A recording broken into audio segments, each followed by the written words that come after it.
যাব মেদিনীপুরে তৃণমূল প্রার্থী জুন মালিয়া গতকালই প্রার্থী তালিকা ঘোষণা করেছে তৃণমূল।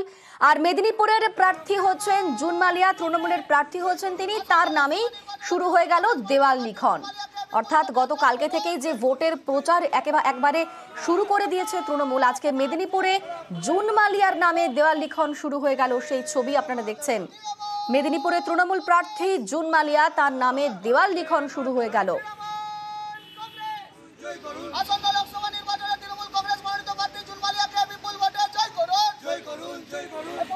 গতকাল ব্রিগেডের জনগর্জন সভা থেকেই অভিষেক বন্দ্যোপাধ্যায় ৪২ জন তৃণমূল প্রার্থীর নাম ঘোষণা করেন।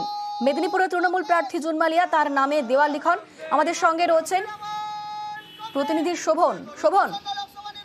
হ্যাঁ দেখো, গতকালই কলকাতার ব্রিগেড সমাবেশ থেকেই ঘোষণা হয়েছে ৪২টি যে কেন্দ্র রয়েছে লোকসভা কেন্দ্র, সেই সব কেন্দ্রের প্রার্থী তালিকাদের নাম, এবং যেখানে মেদিনীপুর লোকসভা কেন্দ্রের প্রার্থী তৃণমূলের প্রার্থী হিসেবে নাম রয়েছে জুন মালিয়ার। এবং সেই নাম ঘোষণার পরেই কিন্তু আজ সকাল থেকে দেখা যাচ্ছে মেদিনীপুর অর্থাৎ মেদিনীপুর লোকসভা কেন্দ্রের যে মেদিনীপুর শহর রয়েছে সেই শহরে কিন্তু দেওয়াল লেখা থেকে মিছিল শুরু করে দিয়েছে তৃণমূল ছাত্র পরিষদের কর্মী সদস্যরা। এবং তারা যেটা জানাচ্ছে যে এতদিন প্রার্থী তালিকা ঘোষণা হয়নি, সেই জন্যই তারা আগে থেকে প্রস্তুত হলেও প্রচারে নামতে পারছিলেন না। কিন্তু এবার প্রার্থী তালিকা ঘোষণা হয়ে গেছে এবং তারা জুন মালিয়ার সমর্থনে কিন্তু জোর প্রচার শুরু করবে আজ থেকেই।